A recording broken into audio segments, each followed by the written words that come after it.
Hello friends, in this video I'll be discussing about backtracking. So let's start. Backtracking is an algorithm that recursively builds solution piece by piece. So basically in this algorithm we need to use recursion. And what is recursion? When a function call itself and there will be base case which we need to write in our code in order to terminate it, in order to prevent infinite condition. So ultimately using recursion to approach towards solution piece by piece at a unit time, we can say this technique is known as backtracking. Okay, so this technique is known as backtracking. In most of the problems of backtracking, there are certain things which are common, like the problems will have choices, they will have constraints. So constraints are like the boundary conditions which we need to maintain while writing code. Yeah, okay. And ultimately we need to find whether the solution exists or not. If the solution exists, then we need to print the solution, otherwise we need to return false, that solution doesn't exist. So I'll be discussing the most important and popular problem, that is Sudoku solver. So backtracking is generally used to solve puzzles, games and all. And if we consider the time complexity this algorithm takes is like exponential. We can say this is very slow, like in case of timing it generally takes much time to solve a problem. So consider this Sudoku, as we know that there are rules which we need to maintain, like we need to fill each row from the number ranging 1 to 9, each column also, and each grid. So this is the row, this is the column, and this is the grid. Okay, so we need to fill it from the number ranging 1 to 9. So step 1 will be we need to find an empty cell. This is the empty cell which we can find by using iterates for loops. Simple. Then after that, in each cell there will be choices. So the choices are the number ranging from 1 to 9. In each cell, we will fill it with a number ranging from 1 to 9. But before filling it, we need to check whether it is safe to fill this with that number, whether filling this cell with that particular number leads to solution. So we need to check this. Okay, so how we can check this? We can check this by creating a different function. The task of that function will be to find whether it is validate to fill this cell with that number or not, whether it is true, whether it is safe. So we'll have the function, that is the safe function, which we will build in our backtracking programs. The main role of this save function is to find whether it is safe to fill this cell with a number. Okay, so step 1 will be the choices. The choices available to this cell are the number ranging from 1 to 9. Yeah, number ranging from 1 to 9. So we'll check for 1 first.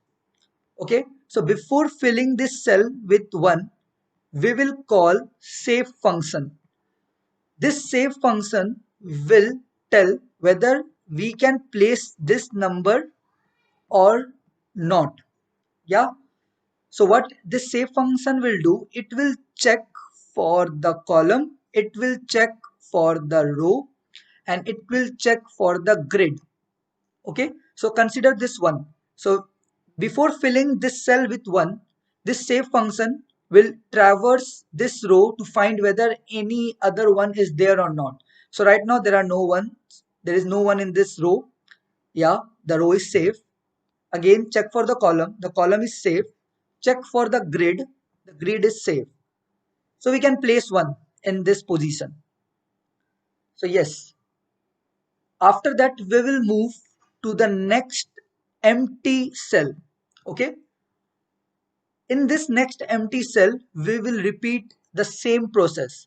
So each cell there will be choices, and the choices are the numbers ranging from 1 to 9. Okay, so again we'll start from beginning, that is we'll fill 1. So see, if we fill 1, now in row there is already 1 in this cell. So this row, due to this row, it will return false. The save function will return false. So like before filling this cell, we need to call save function, and this save function checks whether we can fill this cell with the number or not. So right now 1, for 1 the save function return false. So we'll remove this and we'll move to next digit. After 1 the number is 2. So we'll put 2 in this, okay, and we'll check. So see, right now in row there is no 2, in column also, and in grid also. So we can place 2 here. Yeah, okay. Now we'll move to next empty cell. In this, again we will have choices, that is the number ranging from 1 to 9. So I hope that you can assume the time complexity of this algorithm, that we need to uh, check for the number ranging from 1 to 9.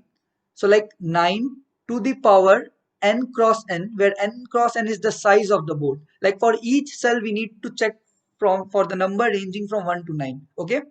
So the worst case, the upper bound complexity of this algorithm is 9 to the power n square. Yeah. So like again we'll check for 1. The save function will return false, as because 1 is already there in row. We'll check for 2. Again the save function will return false, as 2 is already there. We'll check for 3. Again the save function will return false because 3 is over here. Now we'll check for 4. Okay, save function will return false. So these are the rules. Like I hope that you're aware of the rules which one need to maintain in Sudoku. Now we'll check for 5. Okay, 5 is there. We'll check for 6.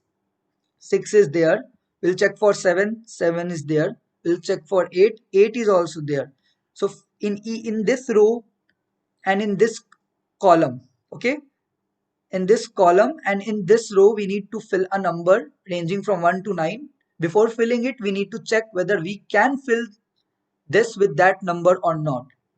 So the main role of save function is to tell this. Okay. So the number which we are going to place is 9, as because 9 is not there in row, 9 is not there in column, and 9 is not there in grid. So we'll place 9 over here, and again we will move to the next empty cell.